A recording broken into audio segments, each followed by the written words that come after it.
Nagsisimula ang ating kwento sa loob ng punong himpilan ng Chinese intelligence, kung saan ang buong base ay nakalock sa isang target, isang misteryosong gang na ilang buwan nang nagpapahirap sa kanila. Sa tuwing iniisip ng mga awtoridad na naunawaan na nila ang kanilang mga pattern, muling umaatake ang gang, ninanakawan ang ibang bangko ng may perpektong katumpakan. Sa kabila ng walang katapusang pagmamatsyag at hindi mabilang na operasyon, hindi pa rin nahuhuli ng pulisya ang kahit isa sa kanila. Sa sandaling ito, ang mga patrol car ay humahabol sa mga sasakyan ng gang, habang ginagabayan ng mga opisyal ng intelligence ang paghabol sa network surveillance ng lungsod. Ngunit kasama ng gang ang isang lalaking nagngangalang Simon, isang henyo na hacker at isang master programmer. Sa pamamagitan ng ilang keystroke, nakuha niya ang kontrol sa bawat kamera sa lugar, binubura ang lahat ng digital na bakas ng presensya ng gang, na parang hindi sila kailanman umiral. Kinabukasan, dumating ang araw ng pinakamalaking operasyon ng gang. Nakita natin ang isang matandang lalaki, gumalaw siya ng may kagandahang asal ng isang sinanay na ninja. Tahimik na dumaan sa bawat surveillance camera sa lugar, pumasok sa isang kafe, kung saan siya ay mahinahon na umupo. Kasabay nito, dumating si Wo at ang kanyang assistant sa bahay ng isang mayamang negosyanteng nagngangalang Larry. Nagpakilalang mga pulis, binalaan nila siya na nasa panganib ang kanyang mga bank account. Kailangan nilang pumunta agad siya sa bangko, para ma-unlock ang mga encrypted code ng kanyang mga account, bago pa manako ang bawat sentimo na pagmamayari niya. Dahil sa pagkaalarma, sumama si Larry sa kanila at pumunta sa bangko. Samantala, naunang nakarating ang gang sa bangko at sumugod sila papasok, armado at ganap na kontrolado, ngunit kapansin-pansin na wala silang sinasaktan, na natiling walang ginagalaw sa bawat sibilyan. Hinihintay nila si Simon na pasukin ang security system ng bangko, at makuha ang kayamanan ni Larry. Lahat ng miyembro ay nanatiling konektado sa pamamagitan ng maliliit na earpiece, tahimik na tumatanggap ng mga order. Pagbalik sa kafe, natuklasan natin ang katotohanan.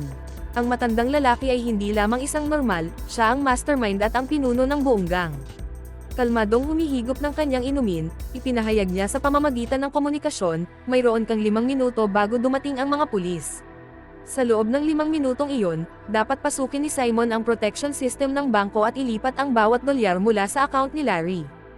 Pagkaraan ng maikling panahon, nagsimulang tumakas ang grupo dala ang 500 milyong dolyar na halaga.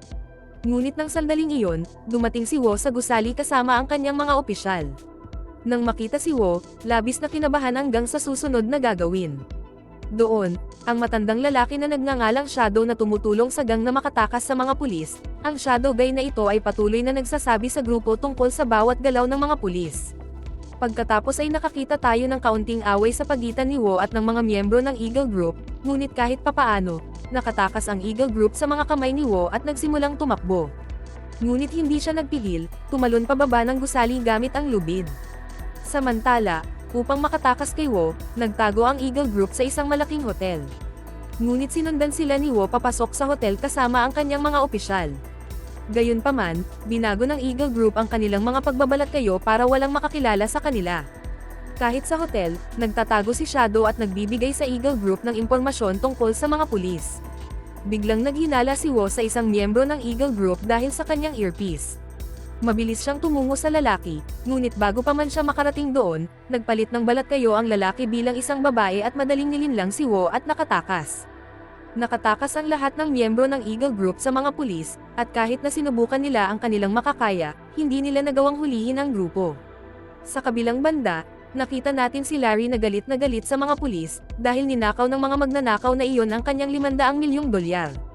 At gaya ng dati, nabigo rin silang mahuli ng mga pulis sa pagkakataong ito. Pagkatapos nito, galit na sinabi ng commissioner sa lahat ng mga opisyal na nasisira ang reputasyon ng ating departamento dahil sa Eagle Group na ito. Kailangan nating humingi ng tulong kay Chung para mahuli sila. Nagulat ang lahat, nang sinabi ng commissioner na walang pulis na kasing talino at kasing galing ni Chung. Nakalutas na si Chung ng malalaking kaso sa loob lamang ng ilang segundo noong kanyang panahon. At dito natin nalaman na si Chung ay sinuspinde ilang taon na ang nakalilipas, dahil sa isang pagkakamali.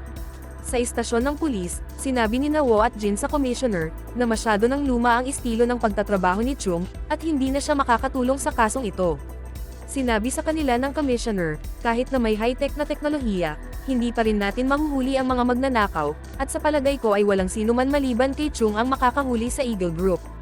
Ngunit ang magkaibigang sina Jin at Wo ay hindi pa rin nasisiyahan sa desisyon ng commissioner, dahil tila pareho silang ayaw kay Chung. Ipinadala ng commissioner si Kyo upang hanapin si Chung. Habang binabantayan ni Kyo ang bahay ni Chung, lumabas si Chung para ilakad ang kanyang mga aso. Mabilis na nagtago si Kyo, siniguradong hindi siya nito makikita. Pagkatapos nito, tumungo si Kyo sa paboritong restaurant ni Chung. Matyaga siyang naghintay, dahil nakasaad sa kanyang mga file ng misyon, pumupunta si Chung sa lugar na ito araw-araw para uminom ng kanyang karaniwang tsaa. Nakaupo mag-isa sa mesa, at ilang sandali pa, dumating si Chung at pumasok siya sa restaurant. Dumiretso siya sa kanya, at sinabing hindi ba natin kailanman ititigil ang pagmamanman na ito. Natigilan at nagulat si Kyo, nagkunwari siyang walang alam, at sinabing hindi ko maintindihan ang pinagsasabi mo. Alam kong eksaktong 4 na oras at 20 minuto mo na akong pinapanood. 3 beses mo na rin pinalitan ang jacket mo. At yung binata sa boss, siya rin yung kasama mo kanina, habang nagkukunwari kang hindi ako pinapanood. Nang marinig ang lahat ng ito, natigilan si Kyo. Malinaw na walang makakatakas sa mga mata ni Chung. Pagkatapos ay ikinwento ni Kyo kay Chung ang lahat at sinabing kailangan ng pulisya ang kanyang tulong upang mahuli ang Eagle Group. Masayang pumayag si Chung na tumulong. Pagkatapos ay pumunta si Chung sa istasyon ng pulisya kung saan sinabi kay Kyo ng isang opisyal na nagngangalang Thor, alam mo ba kung sino ang may pananagutan sa pagkamatay ng iyong ama? Iyon ay si Chung. Ngunit kahit na matapos marinig ito, hindi nagalit si Kyo kay Chung. Pagkatapos ay sinimulan ipakita kay Chung ng mga opisyal ang kuha ng CCTV, kung saan tumatakas ang Eagle Group sa mga pulis. Sa pagtingin sa mga kuha, agad na nalaman ni Chung kung paano nagpapalit ng lokasyon ang Eagle Group upang linlangin ang mga pulis. Napagtanto pa ni Chung na isang lalaking nagngangalang Shadow ang sumusuporta sa Eagle Group mula sa labas, at iyon ang dahilan kung bakit sila nakakatakas sa bawat pagkakataon. Marami nang naririnig si Chung tungkol kay Shadow noon, ngunit hanggang ngayon, wala pang nakakita sa mukha nito. Sa kabilang banda, galit na galit si Shadow sa Eagle Group. Dito, nalaman natin na si Shadow ang pinuno ng Eagle Group na ito, at nagnanakaw sila ayon sa kanyang utos. Sinimulan niyang bugbugin si Simon sa galit dahil lumitaw ang mukha ni Shadow sa CCTV dahil sa pagkakamali nito. Sinabi ni Shadow kay Simon, kung hindi mo agad ihahak ang CCTV footage mula ngayon, ihahak kita palabas sa mundong ito. Ngunit hindi pa rin nawawala ang galit ni Shadow, at sinimulan na rin niyang bugbugin ang lahat. Nang makita ito, isang lalaking nagngangalang Jibeng ang sumunggab kay Shadow. Si Jibeng ay miyembro rin ng Eagle Group. Pagkatapos ng maraming pagsisikap, sa wakas ay napatahimik nila si Shadow. Sa totoo lang, wala pang nakakita kay Shadow na ganito magalit. Ipinapakita nito sa mga magkakaibigan na kinamumuhian ni Shadow ang mga taong nagkakamali, at sa kanyang paningin, ang parusa sa isang pagkakamali ay kamatayan lamang. Ngayon, sa utos ni Chung, maingat na sinuri ng mga pulis ang lahat ng CCTV footage sa lungsod. Pagkatapos ng maraming pagsusumikap, sa wakas ay nakuhanan na nila ng litrato si Shadow. Ngunit malabo ang mukha ni Shadow sa kamera, kaya walang makakakilala sa kanya ng malinaw. Sinabi ni Chung sa commissioner na alam ni Shadow ang lahat tungkol sa aming mga opisyal, at kung gusto namin siyang mahuli, kailangan namin ng isang bagong team. Sinabi ng commissioner kay Chung, kung gusto mong gumawa ng isang bagong team, sige lang. Samantala, nag-eehersisyo si Kyo sa gym, pero may isang lalaki na nangutya sa kanya, sinasabing sino ba naman ang nagpapasok ng babaeng katulad mo sa pulis. Nang marinig ito, nagalit ng husto si Kyo at sinimulang bugbugin ang lalaki. Pero habang nag-aaway, nasugatan ang kamay ni Kyo, at dumating si Chung. Sinimulan niyang ipaliwanag sa kanya, hindi ka dapat makipag-away sa mga taong tulad niya, dahil maaaring malagay sa panganib ang buhay mo. Sinabi sa kanya ni Kyo na wala akong kinatatakutan, at gusto kong patunayan sa lahat na walang kapantay ang mga babae. Pagkatapos sabihin iyon, umalis si Kyo. Naalala ni Chung ang tatay ni Kyo dahil matigas din ang ulo nitong tulad niya. Namiss bigla ni Chung ang tatay ni Kyo, dahil sa totoo lang, matalik na kaibigan niya ang tatay ni Kyo. Kinabukasan, maraming tao ang pumunta sa opisina para sumali sa team ni Chung. Pero hindi pinili ni Chung ang mga matipunong opisyal, at pinili na ang mga matataba at payat para sa kanyang team. Sa totoo lang, madaling makahanap ng mga matipunong opisyal, pero walang naghihinala na nasa pulis ang mga matataba o payat na tao. Kaya naman pinanatili ni Chung ang mga taong ganoon sa kanyang team. Dagdag pa rito, binigyan ni Chung ang lahat ng mga opisyal na yon ng napakahusay na pagsasanay. Sa pagsasanay, tinuruan niya sila kung paano magtago sa gitna ng mga normal na tao at mag-imbestiga ng maayos. Sa loob lamang ng ilang araw, natapos ang lahat ng pagsasanay ng mga opisyal, at handa na silang lahat na hulihin si Shadow. Pagkatapos noon, ginawa silang normal na mga tao ni Chung at ipinadala sila sa lungsod, kung saan hinahanap nilang lahat si Shadow kahit saan. Tinutulungan din siya ni Q sa misyong ito. Ngunit habang nasa misyon, nainip si Q sa paglalakad kasama si Chung, dahil matapos ang lahat ng kanilang pagsisikap, hindi nila mahanap si Shadow. Lumipas ang 12 araw ng ganito. Sa kabilang panig nakita natin si Simon, at ngayon ay takot na takot si Simon kay Shadow. Natakot siya na baka patayin siya ni Shadow. At dito, nalaman natin na si Simon at lahat ng miyembro ng Eagle Group ay mga ulilang bata, at inampon sila ni Shadow. Pinalaki ni Shadow ang lahat ng mga bata na parang sarili niyang mga anak. Pagkatapos ay nakita natin si Shadow na inaahitan ni Jiven, tinanong siya nito kung naisip niya na ba siyang patayin. Nagulat si Jiven at sinabing, bakit ko naman gugustuhin patayin ka? Ikaw ang nagpalaki sa akin. Sinabi sa kanya ni Shadow, dahil sa akin, maraming beses nang nalagay sa panganib ang lahat ng buhay ninyo at hindi ko naisip ang inyong kapakanan. Sabi ni Jiven, gusto ko lang na mamuhay tayong lahat ng maligaya, at gusto kong makitang masaya ang mga kapatid ko. Ang lahat ng miyembro ng Eagle Group ay nagmamahalan ng higit pa sa magkakapatid. Ito ay isang malalim na ugnayan, at handa si Jiven na gawin ang lahat para sa kanyang mga kapatid. Habang kumakain, kinausap ni Shadow si Jiven tungkol dito at sinabing, dapat kayong lumayo sa akin ng ilang sandali, dahil ayaw kong ilagay sa panganib ang mga buhay ninyo. Nang marinig ito, hindi maintindihan ni Jiven kung ano ang tumatakbo sa isip ni Shadow. Pagkatapos, sina Cheng at Q ay 15 araw na nilang sinusubukan hanapin si Shadow, ngunit wala pa silang nakitang kahit isang palatandaan. Isang gabi, naglalakad si Q sa kalye at nakita ang ilang mga goons na nang-aasar sa isang babae. Ito ay labis na ikinagalit ni Q at sinimulan niya silang bugbugin. Ngunit sa huli ay nagsimula siyang madaig ng mga goons. Biglang dumating si Chung at binugbog ang lahat ng mga goons ng mag-isa para iligtas si Q. Kung hindi dumating si Chung sa tamang oras, maaaring nasa panganib na ang buhay ni Q. Galit na sinabi ni Chung kay Q na sino ang nagsabi sa iyo na labanan ang mga goons. Hindi ba't sinabi ko sa inyo na huwag lumaban? Sumagot si Q na hindi ko kailangan ang payo ninyo at ayaw ko rin kausapin ang pumatay sa aking ama. Nang marinig ang mga salita ni Q, labis na nalungkot si Chung. Sinabi niya kay Q, hindi ko pinatay ang iyong ama. Pagkatapos ay sinabi ni Chung sa kanya ang buong katotohanan tungkol sa kung paano talaga namatay ang kanyang ama. Maraming taon na ang nakalilipas, si Chung at ang ama ni Q ang misyon ay upang hulihin ang ilang smuggler. Habang pinapanood nila ang mga smuggler, nakita ni Chung ang ilang mga goons na dinukot ang isang bata sa kalye. Nang makita ito, lumaban si Chung sa mga goons na yon. Nang papatayin na sana ng mga smuggler si Chung, pinaputukan sila ng ama ni Q. Nagkaroon ng malaking labanan sa pagitan ng mga smuggler at ng ama ni Q, at namatay ito dahil sa tama ng baril ng tamaan ito. Nang makitang namatay ang kanyang kaibigan sa harap niya, umiyak ng husto ang kawawang si Chung. At simula noon, sinisisi ni Chung ang sarili sa pagkamatay ng tatay ni Q dahil ang pagkakamali niya ang naging dahilan ng pagkamatay nito. Matapos marinig ang lahat, naging emosyonal si Q. Sinabi ni Chung sa kanya, minsan kailangan nating iisang tabi ang ating mga emosyon at gamitin ang ating mga ulo. Kung nakontrol ko lang sana ang nararamdaman ko noong araw na iyon, buhay pa sana ang tatay mo ngayon. Iyon ang natutunan kong aral. Kalaunan, habang nagmamaneho, biglang nakita ni Chung ang isang lalaki sa kalsada na kamukha ng larawan ni Shadow. Napagtanto ni Chung na ang lalaki ay walang iba kundi si Shadow mismo. Sinabihan niya ang lahat ng kanyang mga opisyal na pumunta sa lugar na iyon. Tinanong siya ni Q, maaari ko bang palihim na bantayan si Shadow? Binigyan ni Chung si Q ng pagkakataong patunayan ang kanyang kakayahan, at pinuntahan ni Q si Shadow gamit ang kanyang kamera. Hindi ito naging madali, kailangang maging maingat si Q. Kung maghinala si Shadow, mamamatay siya.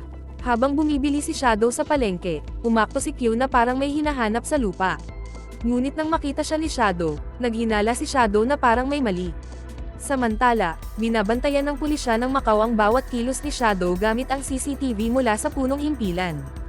Matapos makuha ang kanyang mga gamit, pumasok si Shadow sa kanyang gusali, at sinundan siya ni Q papasok. Dahil walang mga kamera sa loob ng gusali, hindi makita ng mga pulis si Shadow mula sa punong himpilan.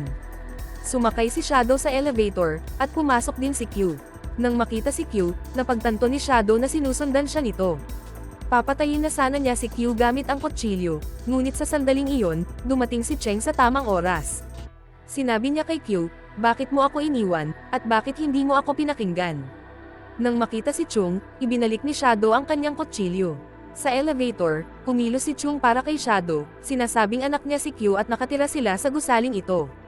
Pagkatapos ay naniwala si Shadow at napagtanto na hindi pulis si Q. Ginawa ni Cheng ang aksyon na ito para lang iligtas si Q, kung hindi ay papatayin na sana siya ni Shadow. Pagkatapos nito, marahang kinausap ni Chung si Shadow sa elevator, at palihim na kinuhanan siya ng litrato. Pagkalabas ng elevator, pumasok sina Chung at Q sa bahay ng isang matandang babae. Inisip ng babae na sila ay mga magnanakaw at sumigaw. Ngunit sinabi ni Chung sa kanya na mga pulis kami, at narito kami para hulihin ang isang magnanakaw. Nakiusap si Chung na payagan silang manatili ng ilang sandali, at hindi na umimik ang babae at hinayaan sila. Sa kabilang panig, palihim na naglagay ng mga kamera ang mga pulis sa lahat ng dako ng gusali, at ngayon ay maaari na nilang bantayan ang bawat kilos ni Shadow. Mahalaga sa pulisya ang bawat maliit na detalye tungkol kay Shadow, sinusuri nila maging ang basurahan ni Shadow dahil kailangan nila ng malaking ebidensya laban sa kanya. Sa basurahan, nakakita sila ng isang hindi nalutas na Sudoku puzzle, ngunit hindi ito maintindihan ng mga opisyal. Sinabi ng commissioner kay Chung, marahil ay sinusundan natin ang maling tao na iniisip na siya si Shadow, at ang tunay na Shadow ay ibang tao. Sinabi ni Chung na hindi ako maaaring magkamali, at papatunayan ko ito kaya nagpa siya si Chung na ilabas ang sikreto ni Shadow kahit ano paman. Kinabukasan, habang naglalakad si Shadow pauwi mula sa palengke, lumapit si Chung sa kanya. Marami silang pinag-usapan, at natuwa si Shadow na makitang muli si Chung. Tinanong niya kung nasaan ang asawa mo. Sabi ni Chung, hindi nagustuhan ng asawa ko ang pagsusugal ko, kaya iniwan niya ako. Habang nag-uusap, inimbitahan ni Chung si Shadow sa kanyang bahay para sa hapunan, at masayang pumayag si Shadow na sumama. Sa bahay, tiningnan ng mabuti ni Shadow ang lahat, dahil mayroon pa rin siyang mga pagdududa tungkol kay Chung. Habang kumakain, nagsimula siyang magtanong kina Chung at Q ng maraming tanong. Matalinong sinagot ito ni Chung, at tinulungan din siya ni Q na sumagot, na tuluyang nag-alis sa hinala ni Shadow. Maya-maya ay umuwi na si Shadow. Pagkaalis niya, sinabi ni Q kay Chung, perpekto at lahat ay naaayon sa plano. Pagkatapos ay nakita natin si Simon, at hinak ni Simon ang sistema ng pulisya ng Macau, gamit ang kanyang computer. Sa pamamagitan ng pag-hack sa sistema, nalaman ni Simon na sina Chung at Q ay mga pulis, at sinusundan nila si Shadow para mahuli siya. Dahil sa nalaman na ito, naging sobrang tensyonado si Simon dahil ayaw niyang may mapahamak dahil kay Shadow. At kung mahuhuli si Shadow, ang buhay ng lahat ay malalagay sa panganib. Isa rin itong problema, kaya nagpadala si Simon ng isang mamamatay tao, para patayin si Chung. Nagsimula ang isang mapanganib na labanan sa pagitan ng mamamatay tao at ni Chung. Maraming bala ang pinaputok ng mamamatay tao kay Chung, ngunit naiwasan silang lahat ni Chung at sinimulang bugbugin ang mamamatay tao. Nakita rin natin si Simon, na sawang-sawa na kay Shadow, kaya nasa isip din niya ang pagpatay kay Shadow. Pagkatapos, si Q ay pumunta kay Wo para sa ilang trabaho, ngunit nagulat siya nang makita ito. Sa kamera ni Wo, dapat ay nasa bahay si Q kasama si Cheng, ngunit sa katotohanan, nasa harap niya ito. Napagtanto ni Wo na may nag-hack sa kanilang system. Ngayon ay naunawaan ni Wo na may malaking problema. Mabilis siyang nagtungo sa bahay ni Chung kasama ang kanyang mga opisyal. Sa kabilang panig, may nagaganap na labanan sa pagitan ni Chung at ng mamamatay tao. Ngunit bago dumating ang mga pulis, nakatakas ang mamamatay tao upang iligtas ang kanyang buhay. Ngayon ay hinahanap ng mga pulis si Shadow kahit saan, at ito na ang kanilang huling pagkakataon upang mahuli siya. Kaya pumunta ang mga pulis sa kanyang flat, ngunit walang tao roon. Samantala, sina Chung at Q ay lumabas sakay ng kotse upang hanapin si Shadow. Habang nasa daan sila, isang malaking truck ang bumangga sa kanilang sasakyan. Ang kanilang sasakyan ay tuluyang nawasak. Sa aksidenteng ito, sina Chung at Q ay nasa masamang kalagayan. Pagkatapos, may mga guns na lumabas mula sa truck at pinaputukan sila. Bilang tugon, pinaulanan din sila ni Q at Chung ng bala. Sa kalagitnaan nito, naalala ni Chung ang Sudoku puzzle. Napagtanto niya na may nakatagong mensahe dito. Kaya sinabi niya kay Q, pumunta agad sa pulis at ipa-decode ang Sudoku puzzle, dahil sa pamamagitan ng puzzle na iyon, malalaman natin ang plano ni Shadow. Nakinig si Q sa kanya at nagmadaling pumunta sa pulis. Sa kabilang panig, nakita ng dalawang pulis si Shadow na papasok sa isang ampunan, at mabilis nila itong sinabi kay Wo. Pagkatapos, nagmamadali si Wo na tumungo sa ampunan kasama ang kanyang koponan. Samantala si Shadow sa ampunan, habang naglalakad siya ay inatake siya ng ilang mamamatay tao. Sinimulan ni Shadow makipaglaban ng mag-isa, at inakala nila na ang lalaking ito na si Shadow ay mahina. Isa siyang napakalakas na tao, hindi mo aakalain na ang isang matandang tulad niya ay walang makakatalo sa kanya sa isang laban. At nalaman natin dito na si Simon ang nagpadala sa mga mamamatay tao na iyon para patayin si Shadow. Samantala, nilalabanan ni Chung ang mga goons na iyon at unti-unti silang natalo. Sama-samang hinuli ng lahat ng mga opisyal ang mga goons, at isa-isa ring pinatay ni Shadow ang lahat ng mga mamamatay tao. Nang biglang lumitaw si Jiveng sa harap ni Shadow. Nang makita si Jiveng, labis na nagulat si Shadow. Sinabi ni Jiveng kay Shadow, "Ako ang nagsugo sa mga mamamatay tao na iyon para patayin ka." At pagkatapos sabihin iyon, sinimulang atakihin ni Jiveng si Shadow gamit ang isang kutsilyo. Ngunit sa paningin ni Shadow, hindi mahalaga ang mga relasyon. Pinatay ni Shadow si Jiveng gamit ang sarili niyang mga kamay, pero pagkatapos patayin si Jiveng, naging emosyonal si Shadow dahil pinalaki niya ito ng may pagmamahal at hindi niya inakalang papatayin niya ang sarili niyang anak gamit ang sarili niyang mga kamay. At tumulo ang luha sa kanyang mga mata. Samantala, pinapanood ni Simon si Shadow gamit ang isang kamera, at nang marinig niya ang tungkol sa pagkamatay ni Jiveng, labis siyang nagalit. Sa galit, pinindot ni Simon ang isang buton ng bomba, at tuluyang sumabog ang ampunan. Ngunit mapalad na nakaligtas si Shadow sa pagsabog. Ngayon ay nakita natin sina Chung at Q, at nadecode ng mga opisyal ng pulisya ang mensahe at nalaman na ang mga goons ay dumating upang nakawin ang locker ng gobyerno. Sa katunayan, 10 bilyong dolyar na halaga ng cryptocurrency ang itinago sa locker ng gobyerno na iyon. At ang perang ito ay walang iba kundi kay Gordon. Matapos tumakas si Gordon sa bansa, kinumpiska ng gobyerno ang lahat ng kanyang pera. Ngunit sa sandaling makarating sina Chung, Q at Jin sa locker, nakita nilang bukas na ito. Nagulat ang lahat, dahil habang abala ang mga pulis sa pakikipaglaban sa mga goons, sinamantala ng Eagle Gang at ninakaw ang 10 bilyong dolyar crypto na iyon. Ito ang lahat ng plano ng Eagle Gang. Mabilis na sinubaybayan ni Jin ang lokasyon ng Eagle Gang, at sina Chung at Q ay tumungo roon upang hulihin sila. Sa kabilang panig, dinadala ng pulisya si Shadow sakay ng isang van ng pulisya pagkatapos siyang arestuhin. Pagkatapos ay nakita natin ang Eagle Group, at nagtago sila sa isang mall para makatakas sa mga pulis. Ngunit ginamit ni Chung ang kanyang husay at natagpuan sila. Sinubukan ni Chung na agawin ang bag mula kay Simon na naglalaman ng lahat ng crypto data, ngunit pagkatapos ay inatake ng iba pang mga miyembro ng Eagle Gang si Chung. Isang mapanganib na labanan ang naganap sa pagitan ni Chung at ng Eagle Gang. Sa kalagitnaan ng laban, tumakas si Simon dala ang bag. Habang tumatakbo, nagpalit si Simon ng kanyang damit para walang makakilala sa kanya. Hinanap ni Q si Simon kahit saan, ngunit dahil nagpalit ito ng damit, hindi siya makilala ni Q. Sa mall, binugbog ni Chung ang lahat ng miyembro ng Eagle Gang at pinatumba sila. Sa kabilang banda, si Shadow na dinala ng mga pulis, nakatanggap siya ng tawag mula kay Simon. Sa tawag, nagsimulang pagtawanan ni Simon si Shadow. Sinabi pa nitong sa wakas ay nahulog ka na sa aking patibong. Nang marinig ito, napagtanto ni Shadow na ang lahat ng ito ay kagagawan ni Simon, hindi ni Jiveng. Plano lahat ito ni Simon, at ginamit niya si Jiveng para mahuli si Shadow ng mga pulis. Nagalit ng husto si Shadow sa kanyang sarili dahil pinatay niya ang kanyang anak, na minahal niya ng higit pa sa kanyang buhay, at lahat ng ito ay dahil sa panlilinlang ni Simon. Desperado si Shadow na makapaghiganti kay Simon. Pagkatapos ay nakita natin si Q, at binigyan niya ng matinding presyon ang kanyang utak. Sa wakas, gamit ang kanyang abilidad, natagpuan ni Q si Simon, at ang kanyang mga kaibigan. Ngunit nang sandaling iyon, sinira ni Simon ang mikropono ni Q kaya nawala ang kontak sa pagitan ni Q at ng mga pulis. Sa kabilang panig, habang nasa kalsada, inatake ni Shadow ang mga pulis, pinatumba silang lahat at nakatakas. Pagkatapos ay nakita natin ang kaibigan ni Q na si Thor. Sinabi ni Thor sa kanya na dapat kang pumunta agad kay Chung, at ako na ang bahala kay Simon.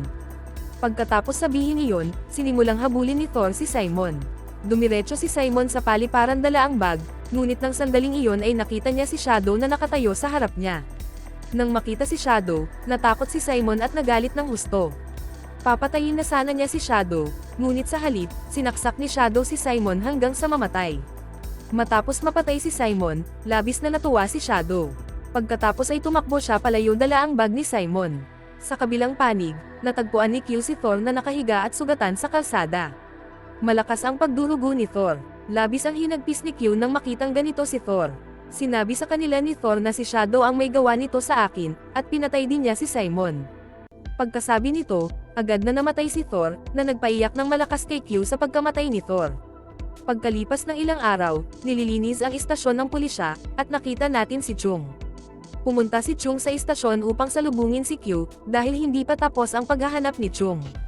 Sinabi ni Chung kay Q, wala masyadong alam si Shadow tungkol sa high-tech na teknolohiya, kaya hindi niya magagamit ang cryptocurrency na iyon kahit na gusto niya. Sinabi ni Q na kakailanganin ni Shadow ng isang mayamang tao para ibenta ang cryptocurrency na iyon, at kailangan lang nating bantayan ang lahat ng mayayaman sa lungsod. Kaya sinimulan nilang bantayan ang lahat ng mayayaman. Kinabukasan, nalaman ni Q ang tungkol sa isang malaking negosyanteng nagngangalang Jinexo. Isang malaking kasunduan sa pera ang malapit nang mangyari sa pagitan ni Shadow at ng Jinexo na ito. Kapalit ng kasunduan, ibibigay ni Shadow kay Jinexo ang crypto data. Nang malaman ito ni Q, pumunta siya sa bahay nito para makipagkita sa kanya. Tinanong niya ito kung saan siya tinawagan ni Shadow para sa kasunduan. Ikinwento ni Jinexo ang lahat, na tinawag siya ni Shadow sa isang restaurant para sa kasunduan. Sinabi niya sa kanya ang pangalan ng restaurant at lahat, dahil wala nang ibang pagpipilian si Jinexo. Pumunta si Q sa restaurant para hulihin si Shadow, nakita niya si Shadow na naghihintay kay Jinexo. Maya-maya, nakita ni Shadow si Q. Lumapit si Shadow sa kanya at sinabing, alam ko ang lahat tungkol sa iyo, at hindi mo ako maloloko. Nang sinubukan niyang hulihin si Shadow, inatake siya nito at nawalan ng malay. Ngunit nang sandaling iyon, pumasok si Chung sa restaurant at sinimulang pigilan si Shadow. Isang matinding labanan ang sumiklab sa pagitan nila. Sinaksak ni Shadow si Chung gamit ang kutsilyo. Dahil sa tama ng kutsilyo, nauwi sa kritikal na kondisyon si Chung. Ngunit biglang nagising si Q, at bago pa man siya tuluyang makabawi, lumabas na ng restaurant si Shadow. Sinundan siya ni Q sa labas para hulihin, ngunit hindi niya ito makita kahit saan. Pagkatapos ay naalala ni Q ang lahat ng itinuro sa kanya ni Chung. Matapos ang maraming paghahanap, sa wakas ay natagpuan niya si Shadow. Mabilis niya itong hinabol. Samantala, ibinigay ni Chung ang lokasyon ni Shadow sa iba pang mga opisyal. Pinipilit ni Shadow na tumakas mula sa mga pulis, ngunit sa huli, pinalibutan ng lahat ng mga opisyal si Shadow mula sa lahat ng panig. Nang arestuhin ni Q si Shadow, inatake siya nito. Ngunit ginamit ni Q ang kanyang lakas, nahuli si Shadow at inihagis sa lupa. Nang makita ito, pinuri siya ng lahat. Matagumpay na natapos ang unang misyon ni Q, at ang lahat ay pumapalakpak na tuwang-tuwa sa kanya. Pagkatapos, nahuli si Shadow at nabilanggo. Sa wakas ay nagbunga ang lahat ng pagsisikap ni Chung at Q. At dito natapos ang kwento. Maraming salamat po sa inyong lahat sa panonood at hanggang sa muli.